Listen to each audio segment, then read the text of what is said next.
안녕하십니까. 소우쿨 극장의 불교로 세상 읽기 시간입니다. 오늘은 멧돼지 사냥꾼이 수십 년 수행한 노스님과 우연히 하루 저녁 동행하면서 생긴 이야기입니다. 구독과 좋아요 그리고 알람 설정 부탁드립니다. 재미있고도 좋은 글로 보답하겠습니다. 옛날 강원도 산골에 어떤 사냥꾼이 살았는데 주로 멧돼지를 잡아서 생계를 꾸렸다. 산골의 가난한 화전민들이 멧돼지 사냥꾼에게 돈을 꿔서 썼는데 워낙 살림이 어려운지라 빌려가면 제 날짜에 못 갚았다. 멧돼지 사냥꾼이 하루는 돈을 받으러 갔는데 마침 노인이었다. 서로 말이 오고 가다 보니 시비가 붙었다. 슬프고 화가 난 노인이 눈을 크게 뜨고 흰자위를 드러냈다. 이놈아, 너는 아비어미도 없느냐? 아니, 빌려간 돈 달라는데 저승에 계신 부모님은 왜 부르세요? 가난한 살림에 돈이라곤 한 푼도 없으니까 절망이라는 나락에 빠진 노인이 입에 독을 품었다. 하도 내가 지옥에서 온 도깨비같이 굴어서 그런다. 돈이라고는 한 번 보고 죽고 싶어도 없으니 내 모가지나 패가라. 돈이 없어요? 그럼 입고 있는 옷이라도 벗으세요. 그러면서 사냥꾼이 추운 겨울에 눈은 펑펑 쏟아지는데 노인에게 달려들어서 옷을 벗겼다. 금방 노인이 가냘프고 빈약한 어깨와 앙상한 허벅지를 드러냈다.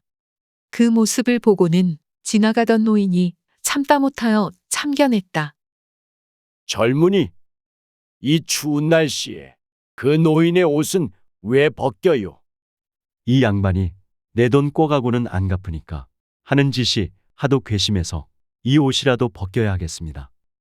그러면 저 노인이 얼어 죽을 텐데 꼭 그렇게 해야 하겠소?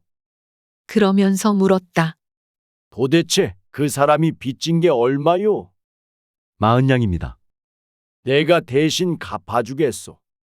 추레하게 생긴 노인이 제 괴나리 보찜을 풀더니 40냥을 꺼내 주었다. 여기 돈 있으니 옷은 벗기지 마쇼. 그러니까 멧돼지잡이가 엉겁결에 그 돈을 받고는 이게 무슨 일인가 하고 멍하니 섰다가 물었다. 노인장은 이 사람하고 무슨 관계입니까? 친척입니까? 아니요, 그럼 형제간입니까? 아니요, 그럼 동네 사람입니까? 아니요. 나는 지나가던 사람이고 이 사람은 내 생전 처음 보는 사람이외다. 단지 이 추운 날씨에 옷을 벗기는 걸 보고 그냥 마음이 아파서 대신 돈을 냈소이다. 그 말을 들은 사냥꾼이 노인의 추레한 옷차림을 살펴보면서 머리를 갸웃거렸다. 말투가 저절로 공손해졌다. 노인 어르신은 부자입니까? 부자는 무슨 얼어 죽을 부자. 평생 장돌뱅이로 돌아다니는 가난한 늙은이요. 그냥 남의 일 같지 않아서 그렇소이다. 그 말을 듣고 멧돼지잡이가 크게 뉘우쳤다. 처음 보는 사람도 저런 마음을 내는데 나는 한 동네 사람으로서 이 추운 날씨에 옷까지 벗기다니 내가 정말 나쁜 놈이로구나. 어르신 미안합니다. 소생이 잠깐 정신이 나갔나 봅니다. 그렇게 사과하고는 지나가던 나그네의 돈도 도로 돌려주고 빈문서도 짝짝 찢어버리고는 돌아섰다. 그런데 이상했다. 자기 평생 처음으로 좋은 일이라고는 딱 한 번 했을 뿐이고 빌려준 돈도 영영 못 받게 됐는데 기분이 참 좋았다. 지난 여름 이래로 몇 달 동안 목욕이라곤 안 해서 온몸이 근지럽고 무거웠는데 갑자기 몸과 마음이 이렇게 가벼워지다니 남을 돕는다는 것은 참 좋은 일이로구나 하는 생각이 들었다.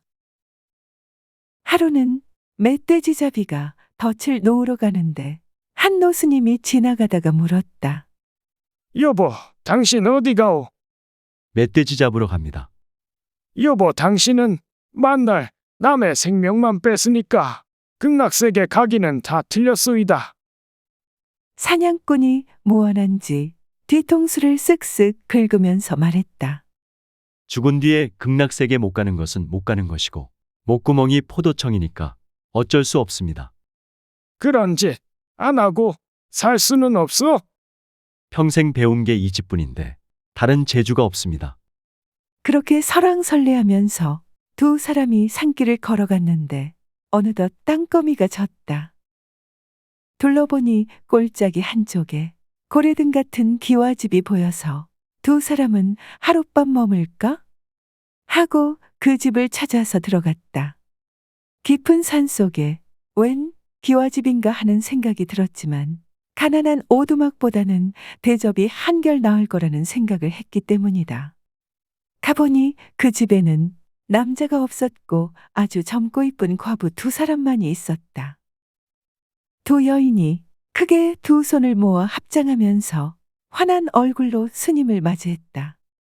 대사님, 어서 오십시오. 도령 높으신 큰 스님을 이렇게 누추한 곳에 모시게 돼서 영광입니다. 그 말을 들은 스님이 크게 미소 지으면서 어깨를 으쓱거리는데 옆에 서 있던 멧돼지잡이가 입술을 핥고 있다가 속삭였다. 스님, 여기 이렇게 이쁘고 젊은 과부가 둘이나 있는데 밤에 괜찮겠습니까? 만약 잘못되면 그동안의 수행이 모두 다 허사가 되고 죽으면 지옥에 떨어질 텐데요. 그러니까 스님이 크게 웃었다. 야 이놈아. 나는 지난 40년간 채소만 먹고 살았고 고기라고는 한 점도 입에 걸어보지 않고 오직 두만 닦았다. 아무리 예쁜 여자들이 옆에 있다고 해도 나한테는 그저 목석일 뿐이니 그게 무슨 문제가 되겠느냐? 그러면서 그 도승은 그 집에 그냥 머물렀다. 그런데 멧돼지잡이는 아무래도 꺼림칙한 것이 여기서 자다간 무슨 사달이 나도 날 것 같았다. 스님이야 도력이 높으니 아무 문제가 없다고 치더라도 자기는 시정잡배에다 날건달에 불과한데 자기 처지에 그런 일은 없겠지만 저 여자들이 옷을 홀라당 다 벗고 달려들면 이겨낼 재주가 없었다. 아니 그 여인들이 아니라 실상은 자기가 더 문제였다. 자다 말고는 옷을 다 벗고 권녀들에게 달려들 것이 틀림없었다. 가만히 생각해보니 그 여인 중에 한 사람이 자기에게 달려들면 그것은 손뼉을 치면서 기뻐할 일이었다. 평생 소원인 장가도 가고 호라비로 늙지 않아도 되니 그 이상의 좋은 일이 어디에 있겠는가.